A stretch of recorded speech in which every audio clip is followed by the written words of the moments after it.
اعوذ باللہ من الشیطان الرجیم بسم اللہ الرحمن الرحیم۔ سورہ نساء آیات نمبر 77 تا 82 میں منافقین کا کردار کہ پہلے جہاد کے حکم کی فرمائش کرتے تھے، لیکن جب جہاد کا حکم دے دیا گیا تو اب جہاد سے فرار چاہتے ہیں۔ یہ حقیقت کہ موت سے بچنا ممکن نہیں۔ منافقین کا کردار کہ جب کوئی تکلیف پہنچتی ہے تو کہتے ہیں کہ یہ رسول اللہ صلی اللہ علیہ وآلہ وسلم کی وجہ سے ہے۔ علیحدگی میں اپنے لوگوں سے مسلمانوں کے خلاف مشورے کرتے ہیں۔ اگر یہ قرآن اللہ کے سوا کسی اور کی جانب سے آیا ہوتا تو یہ لوگ اس میں بہت سے اختلافات پاتے۔ اعوذ باللہ من الشیطان الرجیم۔ الم تر الى الذین قیل لهم کفوا ایدیکم واقیموا الصلاة وآتوا الزکاة۔ کیا آپ نے ان لوگوں کو نہیں دیکھا جنہیں اس سے پہلے صرف یہ حکم دیا گیا تھا کہ تم ابھی اپنے ہاتھوں کو روکے رکھو، نماز کی پابندی کرتے رہو اور زکوٰۃ ادا کرتے رہو۔ بہت سے لوگ جنگ کی اجازت مانگتے تھے، لیکن اللہ کی حکمت تھی کہ ابھی جنگ کا مناسب وقت نہیں آیا۔ فَلَمَّا كُتِبَ عَلَيْهِمُ الْقِتَالُ إِذَا فَرِيقٌ مِّنْهُمْ يَخْشَوْنَ النَّاسَ كَخَشْيَةِ اللَّهِ أَوْ أَشَدَّ خَشْيَةً۔ پھر جب ان جہاد کا تقاضا کرنے والوں پر جہاد فرض کیا گیا تو یکایک انہی میں سے کچھ لوگ کافروں سے ایسے ڈرنے لگے جیسے کوئی اللہ سے ڈرتا ہو یا اللہ سے بھی زیادہ۔ وَقَالُوا رَبَّنَا لِمَ كَتَبْتَ عَلَيْنَا الْقِتَالَ لَوْلَا أَخَّرْتَنَا إِلَىٰ أَجَلٍ قَرِيبٍ۔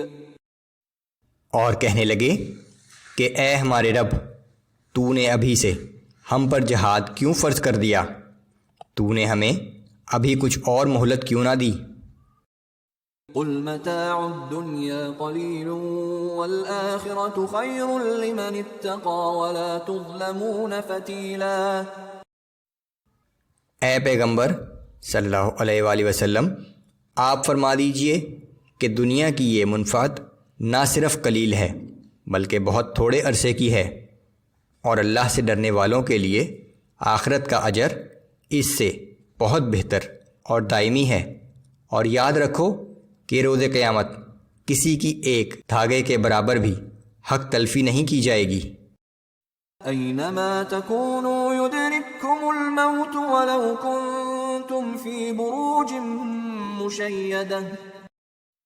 جہاں تک موت کا تعلق ہے تو تم جہاں کہیں بھی ہوگے، موت تو تمہیں وہیں آ پکڑے گی، چاہے تم مضبوط قلعوں میں بند ہو جاؤ۔ وَإِن تُصِبْهُمْ حَسَنَةٌ يَقُولُوا هَٰذِهِ مِنْ عِندِ اللَّهِ وَإِن تُصِبْهُمْ سَيِّئَةٌ يَقُولُوا هَٰذِهِ مِنْ عِندِكَ۔ اور اگر ان منافقوں کو کوئی بھلائی کی بات پیش آ جائے تو کہتے ہیں کہ یہ تو اللہ کی جانب سے ہے، اور اگر انہیں کوئی تکلیف پہنچ جائے تو کہتے ہیں کہ یہ تکلیف آپ کی وجہ سے آئی ہے۔ قُلْ كُلٌّ مِّنْ عِندِ اللَّهِ فَمَا لِهَٰؤُلَاءِ الْقَوْمِ لَا يَكَادُونَ يَفْقَهُونَ حَدِيثًا۔ آپ فرما دیجئے کہ یہ سب کچھ اللہ ہی کی طرف سے ہوا کرتا ہے، آخر ان لوگوں کو کیا ہو گیا ہے کہ کوئی بات ان کی سمجھ میں ہی نہیں آتی؟ ہر بھلائی اور تکلیف اللہ ہی کی طرف سے آتی ہے، اور اس کا مقصد انسان کی آزمائش ہوتا ہے۔ ما اصابك من حسنة فمن الله وما اصابك من سيئة فمن نفسك۔ اے انسان، اس بات کو اچھی طرح سمجھ لے کہ جب تجھے کوئی بھلائی پیش آتی ہے تو وہ اللہ کی طرف سے یعنی اس کے فضل سے ہوتی ہے، اور جب کوئی مصیبت پیش آتی ہے تو وہ تیری اپنی طرف سے یعنی تیرے اعمال کی وجہ سے ہوتی ہے۔ وَأَرْسَلْنَاكَ لِلنَّاسِ رَسُولًا وَكَفَى بِاللَّهِ شَهِيدًا۔ اور اے محمد صلی اللہ علیہ وآلہ وسلم، ہم نے آپ کو تمام انسانوں کے لیے رسول بنا کر بھیجا ہے، اور اس بات کے لیے اللہ کی گواہی کافی ہے۔ من يطع الرسول فقد اطاع الله ومن تولى فما ارسلناك عليهم حفيظا۔ جس نے رسول صلی اللہ علیہ وآلہ وسلم کی اطاعت کی تو بلا شبہ اس نے اللہ کی اطاعت کی، اور جس نے روگردانی کی تو وہ جان لے کہ بہرحال ہم نے آپ کو ان پر نگہبان بنا کر نہیں بھیجا۔ وَيَقُولُونَ طَاعَةٌ فَإِذَا بَرَزُوا مِنْ عِنْدِكَ بَيَّتَ طَائِفَةٌ مِّنْهُمْ غَيْرَ الَّذِي تَقُولُ۔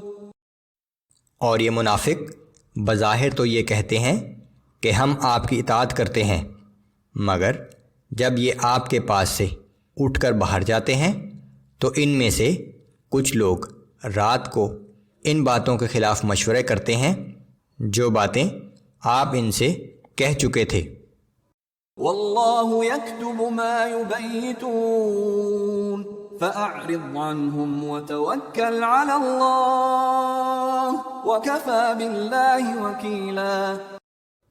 اور جو مشورے یہ راتوں کو کرتے ہیں اللہ تعالیٰ انہیں لکھتا رہتا ہے، پس اے پیغمبر صلی اللہ علیہ وآلہ وسلم آپ ان کو نظر انداز کر دیجئے اور اللہ تعالیٰ پر بھروسہ رکھیے، اور اللہ ہی کا کارساز ہونا کافی ہے۔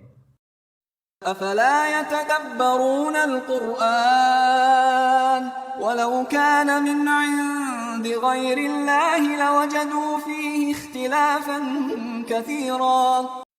تو کیا یہ لوگ قرآن میں غور و فکر نہیں کرتے؟ یہ بات اچھی طرح سمجھ لو کہ اگر یہ قرآن اللہ کے سوا کسی اور کی جانب سے آیا ہوتا تو یہ لوگ اس میں بہت سے اختلافات پاتے۔